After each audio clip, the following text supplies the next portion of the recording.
ಎಲ್ಲ ನನ್ನ ಪ್ರೀತಿಯ ಸಜ್ಜನ ಬಂಧುಗಳಿಗೆ ನಮಸ್ಕಾರ. ಫೇಸ್ಬುಕ್ನಲ್ಲಿ ವೀಕ್ಷಿಸ್ತಿರುವವರಿಗೂ ಹಾಗೂ ಯೂಟ್ಯೂಬ್ನಲ್ಲಿ ವೀಕ್ಷಿಸ್ತಿರುವಂಥ ಎಲ್ಲ ನನ್ನ ಸಜ್ಜನ ಬಂಧುಗಳಿಗೂ ಮತ್ತೊಮ್ಮೆ ನಮಸ್ಕಾರ. ನೀವಿನ್ನೂ ನನ್ನ ಚಾನಲ್ಗೆ ಮೊದಲ ಭೇಟಿ ಕೊಟ್ಟಿದ್ರೆ ದಯವಿಟ್ಟು ಸಬ್ಸ್ಕ್ರೈಬ್ ಮಾಡಿ, ಪಕ್ಕದಲ್ಲಿರುವಂಥ ಬೆಲ್ ಬಟನನ್ನು ಕ್ಲಿಕ್ ಮಾಡಿ. ಬಹುಶಃ ಇವತ್ತಿನ ಟಾಪಿಕ್ ಯಾವ್ದು ಕೇಳಿದರೆ, ಸಮಾಜಕ್ಕೆ ಒಂದೊಳ್ಳೆ ಸಂದೇಶಗಳನ್ನು ಸಾರುವಂಥ ಸಂದೇಶ. ಕಳೆದ 3 ವಾರದ ಹಿಂದೆ ನನ್ನ ವಾಟ್ಸಪ್ ಸ್ನೇಹಿತರೊಬ್ಬರು ಕರೆ ಮಾಡ್ತಾರೆ. ಆ ವಿಡಿಯೋಗಳನ್ನು ಪೋಸ್ಟ್ ಮಾಡ್ತಿರುವಂಥ ವ್ಯಕ್ತಿ ನನ್ನ ಅಪ್ಪಟ ಅಭಿಮಾನಿಯಾಗಿದ್ದರು. ಅಭಿಮಾನಿಗಿಂತ ಹೆಚ್ಚು ನನ್ನನ್ನು ಪ್ರೀತಿಸೋರಾಗಿದ್ದರು. ಕರೆ ಮಾಡ್ತಾರೆ. ಕರೆ ಮಾಡಿದಾಗ ಒಂದು ಮಾತು ಹೇಳ್ತಾರೆ, ಸರ್, ಕಳೆದ ವಾರ ನಿಮ್ಮ ಜೊತೆ ಮಾತಾಡುವಾಗ ಒಂದು ಹುಡುಗನನ್ನು ನಿಮ್ಮ ಜೊತೆ ಮಾತಾಡಿಸಿದೆ, ನೆನಪಿದೆಯಾ ಅಂತ ಹೇಳಿದೆ. ಆ ಹುಡುಗ ಇವಾಗಿಲ್ಲ ಸರ್. ಕಾರಣ ಏನಂತ ತಿಳ್ಕೊಳ್ಳೋಕೆ ಹೋದರೆ, ಬೈಕಲ್ಲಿ ಹೋಗುವಾಗ ಡಿವೈಡರ್ಗೆ ಕುಟ್ಟಿ ಅಲ್ಲಿಂದ ಮತ್ತಷ್ಟು ದೂರ ಪಲ್ಟಿ ಹೊಡೆದು ಆ ಹುಡುಗ ಸಾವನ್ನಪ್ತಾನಂತ.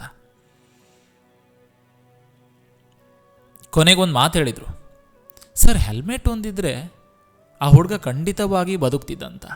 ಮತ್ತೆಲ್ಲೂ ಪೆಟ್ಟಾಗಿಲ್ಲ. ಪೆಟ್ಟಾಗಿರೋದು ತಲೆಗೆ. ಆಸ್ಪತ್ರೆಯಲ್ಲಿ ಎಷ್ಟೇ ಪ್ರಯತ್ನ ಪಟ್ಟರೂ ಕೂಡ ಪ್ರಾಣವನ್ನು ಉಳಿಸ್ಕೊಳ್ಳೋಕ್ಕಾಗಿಲ್ಲ ಅಂತ.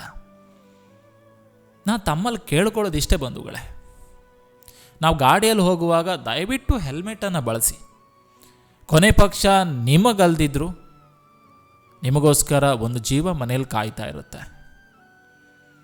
ಗೊತ್ತಿಲ್ಲ,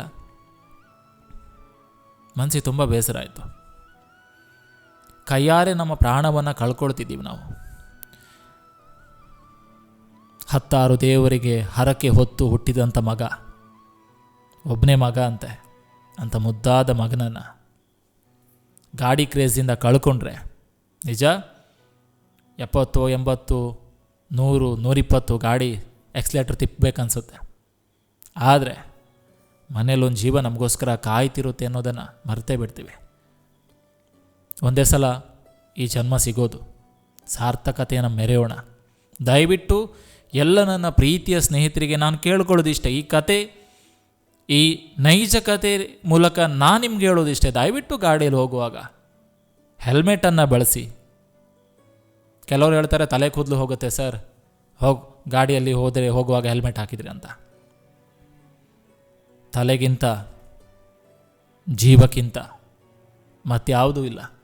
ದಯವಿಟ್ಟು ಗಾಡಿಯಲ್ಲಿ ಹೋಗುವಾಗ ನನ್ನದೊಂದು ರಿಕ್ವೆಸ್ಟ್, ನಿಮಗೋಸ್ಕರ ಅಲ್ದಿದ್ರು ಕೊನೆ ಪಕ್ಷ ನಿಮ್ಮ ಹೆಂಡತಿಗೋಸ್ಕರನೋ, ನಿಮ್ಮ ತಾಯಿಗೋಸ್ಕರನೋ, ತಂದೆಗೋಸ್ಕರನೋ, ನಿಮ್ಮ ಫ್ಯಾಮಿಲಿಗೋಸ್ಕರನೋ ಅಥವಾ ನಿಮ್ಮವರಿಗೋಸ್ಕರನೋ ದಯವಿಟ್ಟು ಗಾಡೀಲಿ ಹೋಗುವಾಗ ಹೆಲ್ಮೆಟನ್ನು ಬಳಸಿ ಅಂತ ಹೇಳ್ತಾ 23ರ ಹುಡುಗ ಪ್ರಾಣ ಕಳ್ಕೊಳ್ತಾನಂದರೆ ಏನು ಹೇಳಬೇಕು ಅಂತ ಅರ್ಥ ಆಗ್ತಿಲ್ಲ. ಆ್ಯಂಡ್ ಇನ್ನೊಂದು ಮಾತು, ನಾವು ಗಾಡಿಯಲ್ಲಿ ಹೋಗುವಾಗ ಯಾವುದೋ ಒಂದು ಆಂಬುಲೆನ್ಸನ್ನು ಕಂಡಾಗ ದಯವಿಟ್ಟು ಸೈಡ್ ಕೊಡ್ರಪ್ಪ. ಯಾಕಂದರೆ ಆ ಕ್ಷಣ ನೀವು ಕೊಟ್ಟಂಥ 1-2 ಸೆಕೆಂಡ್ ಇದೆಯಲ್ಲ, ಕೆಲವೊಂದು ಬಾರಿ ಆ 1-2 ಸೆಕೆಂಡು ಬಹಳ ಮುಖ್ಯವಾಗಿರುತ್ತೆ. ಯಾರಿಗೊತ್ತಿರುತ್ತೆ, ಕೊನೆ ಪಕ್ಷ ನಾವು ಕೂಡ ಅಂಥದ್ದೇ ಸಂದರ್ಭ ಎದುರಾದರೆ ಕಾಲ ಯಾವತ್ತೂ ಒಂದೇ ರೀತಿ ಇರುತ್ತೆ ಅಂತ ಹೇಳೋಕ್ಕಾಗಲ್ಲ. ನಾವಾದ್ರಾಯಿತು, ನಮ್ಮ ಮನೆಯವರಿದ್ರಾಯಿತು, ನಮ್ಮ ಫ್ರೆಂಡ್ಸ್ ಇದ್ರಾಯಿತು, ಕೊನೆ ಪಕ್ಷ ನಾವು ಹೋಗುವಾಗಲೂ ಕೂಡ ಯಾರಾದರೂ ದಾರಿ ಕೊಟ್ಟಿಲ್ಲ ಅಂದರೆ ಆ ಮನಸ್ಸಿಗೆ ಎಷ್ಟು ಬೇಸರ ಆಗಲ್ಲ. ನಿಮ್ಮ 1-2 ಸೆಕೆಂಡ್ ಕೂಡ ಒಂದು ಜೀವವನ್ನು ಉಳಿಸಬಲ್ಲದು ಅಂತ ಹೇಳ್ತಾ, ಸಾಧ್ಯವಾದಷ್ಟು ಆಂಬುಲೆನ್ಸ್ಗೆ ಜಾಗ ನೀಡಿ. ಜೀವಕ್ಕಿಂತ ಅಮೂಲ್ಯವಾದದ್ದು ಯಾವುದೂ ಇಲ್ಲ. ಮನುಷ್ಯತ್ವವನ್ನು ಮೆರೆಯೋಣ. ನಾನು ಪ್ರತಿ ಬಾರಿಯೂ ಹೇಳ್ತಾ ಇರ್ತೀನಿ, ಮುಖದ ಮೇಲೆ ಒಂದು ನಗು ಇರಬೇಕು ಬಂಧುಗಳೇ, ನಗ್ತಾ ಇರಬೇಕು. ಸ್ವರ್ಗವನ್ನು ಅಂಗೈಯಲ್ಲಿ ಇಟ್ಕೊಂಡು ಬಂದವು ನಾನಂತ ಪ್ರತಿ ಬಾರಿಯೂ ಹೇಳ್ತಾ ಇರ್ತೀನಿ. ಯಾಕಂದರೆ 2 ಅಕ್ಷರದ ಭೂಮಿ ಎಂಬ ಮೇಲೆ ಹುಟ್ಟಿ, 2 ಅಕ್ಷರದ ಜನ್ಮ ಪಡೆದು, 2 ಅಕ್ಷರದ ಗಂಡು ಹೆಣ್ಣು, 2 ಅಕ್ಷರದ ಅಜ್ಜ ಅಜ್ಜಿ, 2 ಅಕ್ಷರದ ಅಪ್ಪ ಅಮ್ಮ, 2 ಅಕ್ಷರದ ಅಕ್ಕ ತಂಗಿ, 2 ಅಕ್ಷರದ ಅಣ್ಣ ತಮ್ಮನೊಂದಿಗೆ ಮಮತೆಯಿಂದ ಬೆಳೆಯುತ್ತಾ, 2 ಅಕ್ಷರದ ಗುರುವಿನ ಬಲದೊಂದಿಗೆ 2 ಅಕ್ಷರದ ವಿದ್ಯೆ ಗಳಿಸುತ್ತಾ, 2 ಅಕ್ಷರದ ಹಣ ಗಳಿಸುತ್ತಾ, 2 ಅಕ್ಷರದ ನಾವು ಎಂಬುದನ್ನು ಗಳಿಸುತ್ತಾ, 2 ಅಕ್ಷರದ ನಾನು ಎಂಬುದನ್ನು ಮರೆತು, 2 ಅಕ್ಷರದ ಸಿಹಿಯಾದ ಘಟನೆಯನ್ನು ನೆನೆಯುತ್ತಾ, 2 ಅಕ್ಷರದ ಕಹಿಯಾದ ಘಟನೆಯನ್ನು ಮರೆಯುತ್ತಾ, 2 ಅಕ್ಷರದ ಮುಪ್ಪು ಬಂದು 2 ಅಕ್ಷರದ ಸಾವು ಬರುವವರೆಗೆ 2 ಅಕ್ಷರದ ನಗು ಎಂಬುದು 2 ಅಕ್ಷರದ ಮುಖದ ಮೇಲೆ ಇದ್ದಿದ್ದೇ ಆದರೆ 2 ಅಕ್ಷರದ ಸ್ವರ್ಗ ಎಂಬುದು ಅಂಗೈಯಲ್ಲಿದ್ದಂತೆ ಮನುಜ ಅಂತ. ಅದು ಕೇಳೋದು, ನಗ್ತಾ ಇರಿ. ನಗ್ತಾ ಇದ್ದರೆ ಬಹುಶಃ ವೈದ್ಯರ ಹತ್ತಿರನೂ ಕೂಡ ಔಷಧಿ ಇಲ್ಲದಿರುವಂಥ ಮಾತ್ರೆ ಯಾವುದು ಕೇಳಿದರೆ ನಗುವಂತೆ. ನಗ್ತಾ ಇರಬೇಕು. ಎಲ್ಲ ಕಾಯಿಲೆಯನ್ನು ಮರೆಸುವಂಥದ್ದು ನಗು. ಪ್ರತಿಯೊಬ್ಬರಿಗೂ ಕಾಯಿಲೆಗಳು ಬಂದೇ ಬರುತ್ತೆ. ನಾನು ಮೊನ್ನೆ ಅಷ್ಟೇ ಹೇಳಿದ್ದೀನಿ ಒಂದು ಕತೆ. ಕಾಯಿಲೆ ಬಂತು ಅಂತಾನೋ ಜೀವನನೇ ಹೋಯ್ತು ಅಂತಾನೋ ಯಾವುದೋ ಒಂದು ಕಡೆಯಲ್ಲಿ ಮೂಲೆ ಗುಂಪಾಗಿ ಕೂತ್ಕೊಂಡ್ರೆ ಯಾರೇನೂ ಅನ್ನಲ್ಲ. ಒಂದೆರಡು ದಿನ ಅಯ್ಯೋ ಪಾಪ ಅಂತಾರೆ, 4ನೇ ದಿನ ಅವನ ಹಣೆ ಬರ ಅಂತಾರೆ ಅಲ್ವಾ. ಇದ್ದಷ್ಟು ದಿನ ನಗ್ತಾ ಇದ್ದರೆ, ಮುಖದ ಮೇಲೆ ನಗು ಇದ್ದರೆ ಅದೇ ನಿಜವಾದ ಆಭರಣ ಬಂಧುಗಳೇ. ಕೆಲವೊಂದು ಬಾರಿ ನಾನು ತುಂಬ ಬಾರಿ ಯೋಚನೆ ಮಾಡ್ತಾ ಇರ್ತೀನಿ, ಈ ಮಾನಸಿಕ ಅಸ್ವಸ್ಥರನ್ನು ಕಂಡಾಗ ಗೇಲಿ ಮಾಡೋದು, ಅಪಹಾಸ್ಯ ಮಾಡೋದು, ತಮಾಷೆ ಮಾಡೋದು, ಯಾವುದೋ ಒಂದು ತೊಂದರೆಯಿಂದನೋ ಇಲ್ಲ ಹುಟ್ಟುತ್ತಾನೋ ಮಾನಸಿಕ ಅಸ್ವಸ್ಥರಾಗಿರ್ತಾರೆ. ದಯವಿಟ್ಟು ಆ ವ್ಯಕ್ತಿಯನ್ನು ಕಂಡಾಗ ಅಪಹಾಸ್ಯ ಮಾಡಬೇಡಿ. ಆ ವ್ಯಕ್ತಿಯ ಜೊತೆ ವಿಡಿಯೋ ಮಾಡಿಕೊಂಡು ಸೋಷಿಯಲ್ ಮೀಡಿಯಾದಲ್ಲಿ ಹರಿಬಿಡಬೇಡಿ. ಯಾಕಂದರೆ ಅವ್ರ ಫ್ಯಾಮಿಲಿನೋ ಇಲ್ಲ ಅವರ ಸ್ನೇಹಿತರು ಯಾರ ಕಂಡಾಗ ಮನಸ್ಸಿಗೆ ತುಂಬ ಬೇಸರ ಆಗುತ್ತೆ. ಅವರಾಗೆ ಪಡ್ಕೊಂಡು ಬಂದಿದ್ದಲ್ಲ ಸ್ವಾಮಿ, ಏನೋ ಗೊತ್ತಿಲ್ಲ, ನಾವು ಮನುಷ್ಯತ್ವವನ್ನು ಮರೆತು ಬಿಡ್ತಾ ಇದ್ದೀವಿ. ಮಾನಸಿಕ ಅಸ್ವಸ್ಥರು ಇನ್ಯಾರೋ ಬೇಸರದಲ್ಲಿದ್ದಾಗ ದಯವಿಟ್ಟು ಅಪಹಾಸ್ಯ ಮಾಡಬೇಡಿ. ಅವ್ರ ಕಷ್ಟ ಅವ್ರಿಗೆ ಮಾತ್ರ ಗೊತ್ತಿರುತ್ತೆ. ರಾತ್ರಿ ಮಲಗುವಾಗ ಒಂದೊಳ್ಳೆ ನಿದ್ರೆ ಬಂದರೆ ಅವನಿಗಿಂತ ಅತ್ಯಂತ ಶ್ರೀಮಂತ ವ್ಯಕ್ತಿ ಯಾರಿಲ್ಲ ಬಂಧುಗಳೇ. ನಿಮ್ಮ ಹತ್ರ ಕೋಟಿ ಇದ್ದರೂ ಏನು ಮಾಡೋಕ್ಕಾಗುತ್ತೆ? ರಾತ್ರಿ ನಿದ್ದೆ ಬಂದಿಲ್ಲ, ಊಟ ಸೇರಲ್ಲ ಅಂದರೆ ಆ ಹಣ ತಗೊಂಡು ಏನು ಮಾಡ್ತೀರಾ? ಕೋಟಿ ಹಣವಿದ್ದರೂ ಕೂಡ ನೋಟು ತಿನ್ನೋಕ್ಕಾಗಲ್ಲ. 1000 ಜನರಿದ್ದರೂ ಕೂಡ ಸಾವು ತಪ್ಪಿಸಲಾಗಲ್ದು ಬಂಧುಗಳೇ. ಸತ್ತ ನಂತರ ನಮ್ಮ ಹೆಣವನ್ನು ಸ್ಮಶಾನಕ್ಕೆ ಹೊತ್ಕೊಂಡು ಹೋಗ್ತಾರೆ ಹೊರತು ಬ್ಯಾಂಕಿಗಲ್ಲ. ಹೇಳಬೇಕನ್ನಿಸ್ತು, ಹೇಳಿದೆ.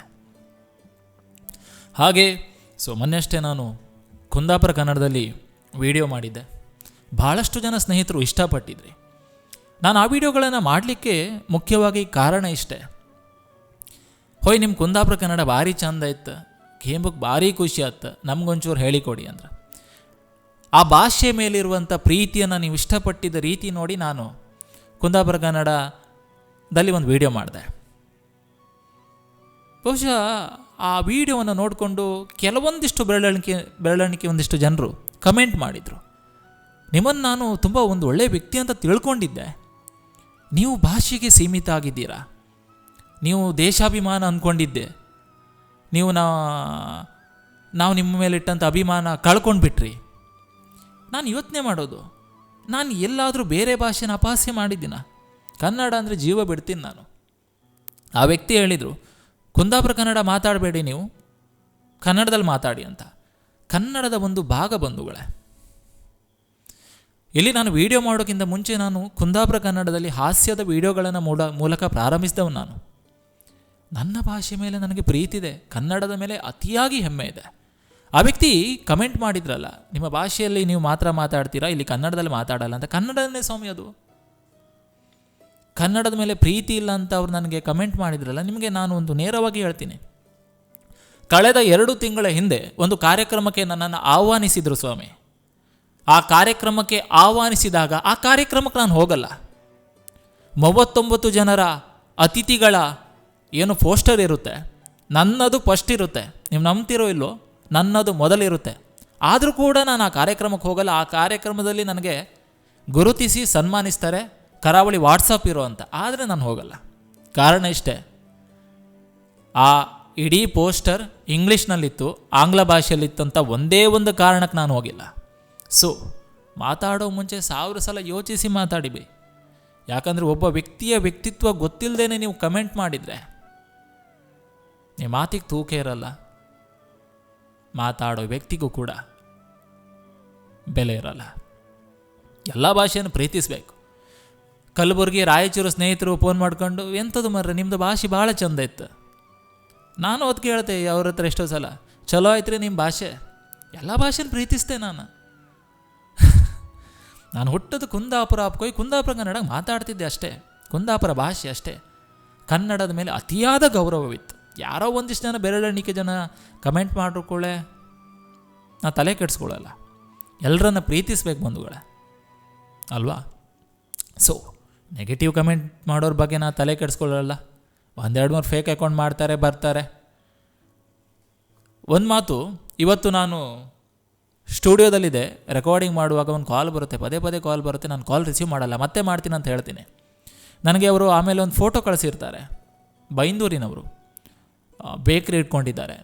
ಅವರ ಬೇಕ್ರಿಗೆ ಬರುವವರು ಕಸ್ಟಮರ್ ಒಬ್ಬರು ನನ್ನ ವೀಡಿಯೋನ ಹಾಕ್ಕೊಂಡು ಕೇಳ್ತಿದ್ರಂತೆ. ಆವಾಗ ಒಂದು ಮಾತು ಹೇಳಿದರು, ಇಂಥ ಮಾತುಗಳನ್ನು ಕೇಳಬೇಕಂತೆ. ಅವ್ರು ಹೇಳಿದ್ದು, ರಾತ್ರಿ ಮಲಗುವಾಗ ಪ್ರತಿನಿತ್ಯ ಅವ್ರ ವೀಡಿಯೋಗಳನ್ನು ನೋಡಿ ಮಲಗ್ತೀನಿ. ಆ ವ್ಯಕ್ತಿ ಯಾರೂ ಅಲ್ಲ, ನಾನೇ. ಕೊನೆಗೆ ಗೊತ್ತಾಯಿತು ನನಗೆ. ತುಂಬ ಖುಷಿ ಆಯಿತು. KSRTCನೋ ಅಥವಾ BMTCನೋ ಡ್ರೈವರ್ ಅನಿಸುತ್ತೆ. ಸರ್, ನಿಮ್ಮ ಪ್ರೀತಿಗೆ ನಾನು ಶಿರಬಾಗಿ ವಂದಿಸ್ತೀನಿ ಸರ್, ಥ್ಯಾಂಕ್ ಯು. ಇದಕ್ಕಿಂತ ಸೌಭಾಗ್ಯ ಯಾವುದಿಲ್ಲ ಬಂಧುಗಳೇ. ರಾಜ್ಯದ ಮೂಲೆ ಮೂಲೆ ಜನ ನನ್ನನ್ನು ಪ್ರೀತಿಸ್ತಾ ಇದ್ದಾರೆ ಅಂದರೆ ಗೊತ್ತು ನನಗೆ ನಾನೇನಂತ. ಹಾಗೆ ಕಳೆದ ತಿಂಗಳಷ್ಟು ನನ್ನ ಸ್ನೇಹಿತ ಹೇಳಿದ್ದ, ಸೂರತ್ನಲ್ಲಿ ಬಸ್ ಹತ್ತುವಾಗ ಯಾರೋ ವಿಜಯಲಕ್ಷ್ಮಿ ಶೆಟ್ಟಿ ಅಂಪಾರಿನವರು ನಿನ್ನ ವೀಡಿಯೋನ ನೋಡ್ತಿದ್ರು, ನನ್ನ ಫ್ರೆಂಡ್ ಅಂತ ಹೇಳಿದ್ರು, ನಂಬಲೇ ಇಲ್ಲ ಮರೆ ಅಂತ ಹೇಳ್ತಿದ್ದ. ಆ್ಯಂಡ್ ಅವರಿಗೂ ಕೂಡ ಒಳ್ಳೆಯದಾಗಲಿ. ಯಾರೆಲ್ಲ ನನ್ನ ವೀಡಿಯೋಸ್ಗಳನ್ನು ನೋಡಿ ಇಷ್ಟಪಡ್ತೀರ, ಮನಸ್ಸಿನ ನೋವಿಗೆ ಈ ಮಾತನ್ನೇ ಮದ್ದಾಗಿ ತಗೊಂಡಿದ್ದೀರಲ್ಲ, ನೊಂದ ಮನಸ್ಸಿಗೆ ಸಂಜೀವಿನಿಯಾಗಿರುವ ಈ ಧ್ವನಿ ನಿರಂತರವಾಗಿರುತ್ತೆ. ಸೊ ಎಲ್ಲರನ್ನ ಪ್ರೀತಿಸಬೇಕಾಗಿರೋದು, ಗೌರವಿಸಬೇಕಾಗಿರೋದು ನಮ್ಮೆಲ್ಲರ ಕರ್ತವ್ಯ ಅಂತ.